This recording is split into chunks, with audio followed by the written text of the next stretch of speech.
विस्थापन अभिक्रियाएं। विस्थापन शब्द का अर्थ ही होता है अपनी जगह से हटा देना।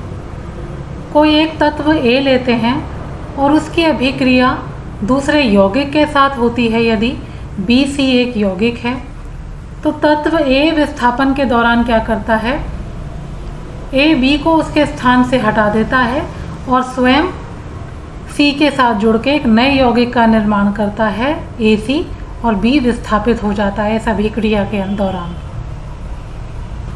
किंतु क्या सारे तत्व एक दूसरे को उनके यौगिकों से हटाते रहते हैं और उनका स्थान लेते रहते हैं?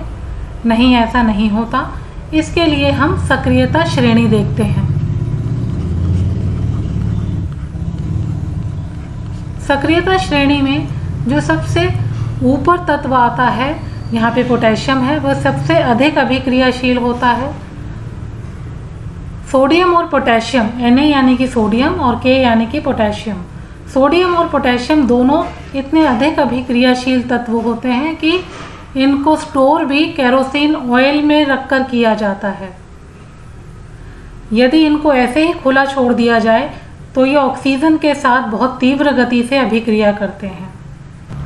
सक्रियता श्रेणी में सबसे अधिक अभिक्रियाशील तत्व सबसे ऊपर आते हैं लिस्ट के अंदर, और सबसे कम अभिक्रियाशील तत्व जो हैं सबसे नीचे आते हैं। सक्रियता श्रेणी में ऊपर आने वाले तत्व अपने से नीचे आने वाले तत्वों को उनके यौगिकों में से विस्थापित करने की क्षमता रखते हैं। गई हैं 3 तत्व दिए गए हैं, आयरन, जिंक और लेड, और उनकी अभिक्रिया हो रही है कॉपर सल्फेट के साथ, लेड की कॉपर क्लोराइड के साथ।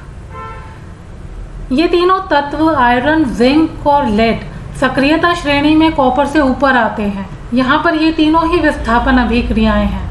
तो क्या आप सोच सकते हैं कि प्रोडक्ट किस प्रकार से होगा, यानी कि उत्पाद किस प्रकार से होंगे?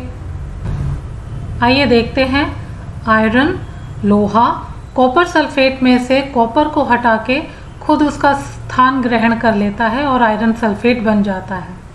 इसी प्रकार जिंक कॉपर सल्फेट में से कॉपर को हटाकर जिंक सल्फेट बन जाता है और कॉपर अलग से विस्थापित हो जाता है। लेड भी कॉपर क्लोराइड में से कॉपर को हटा के कॉपर क्लोराइड बना लेता है और कॉपर को विस्थापित कर देता है।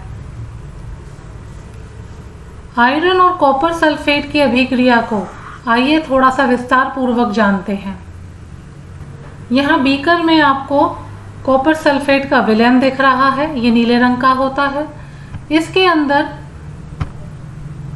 यदि हम लोहे की कील डाल देते हैं, वही पुरानी अभिक्रिया जो भी हमने पढ़ी थी, आयरन प्लस कॉपर सल्फेट, क्या बनेगा? आयरन सल्फेट बन जाएगा। अब आयरन सल्फेट का रंग जो है वो नीला नहीं होता और कॉपर अलग से विस्थापित हो जाएगा। कॉपर, अगर आपने देखा होगा तांबा, ये लाल भूरे रंग की एक धातु होती है।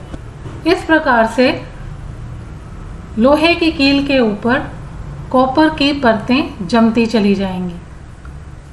तो इस अभिक्रिया में आप देख रहे हैं कि कॉपर सल्फेट का जो नीला रंग था वो विस्थापित होकर क्षीण पड़ चुका है, क्षीण यानी कि फेड हो चुका है, और कील के ऊपर कॉपर की परतें जम चुकी हैं। हमारे दैनिक जीवन में काम आने वाली कई धातुएं पृथ्वी से निकाली जाती हैं। पृथ्वी में ये धातुएं अयस्क के रूप में मौजूद होती हैं। यहाँ पर आप कॉपर का अयस्क देख रहे हैं। बिजली की तारें कॉपर से बनती हैं, पर क्या इसी प्रकार से हम कॉपर को सीधा इस्तेमाल कर सकते हैं बिजली की तारें या अन्य सामान बनाने के लिए? नहीं, पहले हमें कॉपर को शुद्ध धातु के रूप में बदलना पड़ता है। इसी प्रकार से लोहे से भी बहुत सारा सामान बनता है। लोहे से स्टील बनता है और स्टील से बिल्डिंग, पुल के ढांचे, बहुत सारी और भी अन्य वस्तुएं बनती हैं। धातुओं को उनके अयस्कों में से निकालने के लिए विस्थापन अभिक्रियाओं की बहुत महत्वपूर्ण भूमिका होती है। द्विविस्थापन अभिक्रियाएं। द्विविस्थापन अभिक्रियाओं को समझने से पहले थोड़ा ये समझ लेते हैं कि आयन क्या होते हैं। आवेशित परमाणुओं को ही आयन कहा जाता है। आवेश 2 प्रकार के होते हैं, धन और ऋण।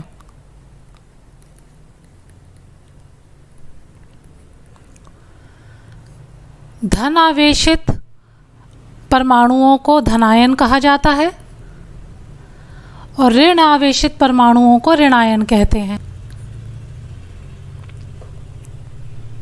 धातुएं जैसे कि सोडियम, पोटेशियम, कैल्शियम और मैग्नीशियम ये सब धन आयन बनाते हैं।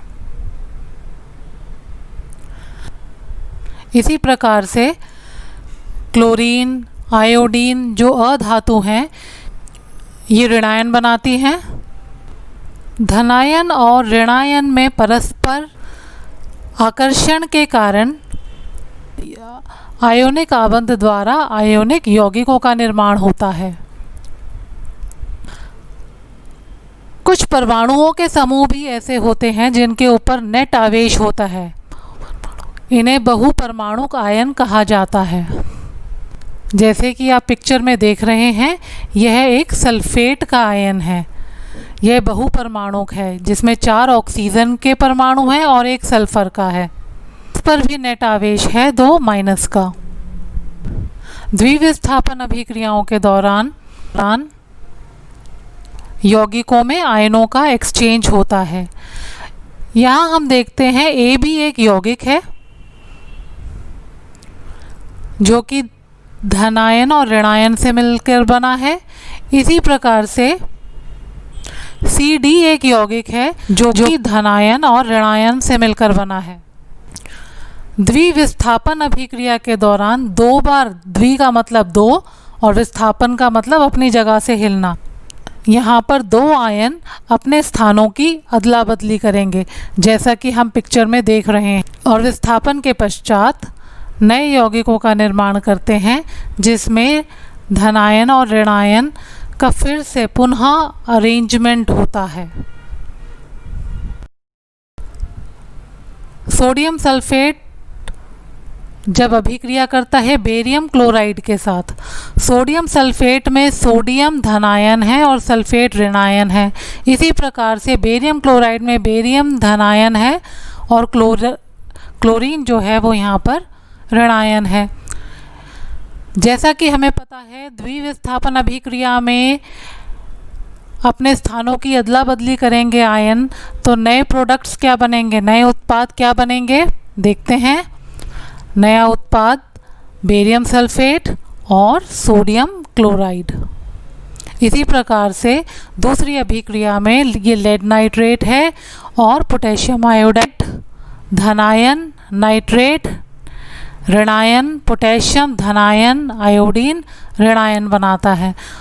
आयनों की अदला बदली होगी और इसी प्रकार से लेड आयोडाइड बन जाएगा और पोटेशियम नाइट्रेट। नाइट्रेट की अभिक्रिया को दोबारा देखते हैं। लेड आयोडाइड का जो ये निर्माण होता है, लेड आयोडाइड, ये जल में अघुलनशील होता है या कहिए अविलय होता है, ये जल में घुल नहीं पाता। आयनों के एक्सचेंज के बाद जो नया यौगिक बनता है लेड आयोडाइड, ये जल में अघुलनशील होता है और बीकर में तले में बैठ जाता है। लेड आयोडाइड एक पीले रंग का अवक्षेप बनाता है। जो ये नीचे बैठा हुआ है पीले रंग का ठोस पदार्थ, इसको हम कहते हैं अवक्षेप। इस प्रकार की अभिक्रियाओं को अवक्षेपण अभिक्रियाएं भी कहा जाता है।